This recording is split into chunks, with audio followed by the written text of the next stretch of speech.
ఇంకో విషయం ఏంటంటే రైతులను చూసుకోవాలండి. ఏంటంటే ఇంకొకటి అవగాహన లేదనమాట. మన రైతులకి అవగాహన కల్పించాలి. దేని మీద? నానో యూరియా అని ఒకటి వచ్చింది. అది 500 ml స్ప్రే చేయొచ్చు బాటిల్.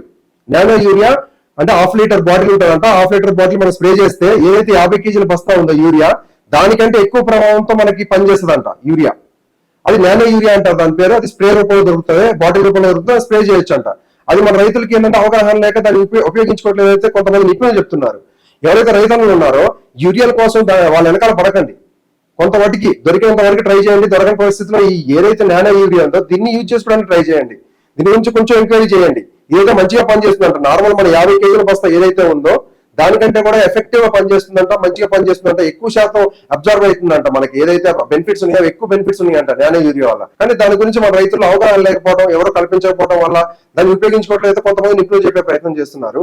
ఇంకొక విషయం, మనకు అందుబాటులో ఉంటే ఎక్కడైతే అందుబాటులో ఉందో మనకి కొంతవరకు తెచ్చుకునే ప్రయత్నం చేయండి యూరియాని.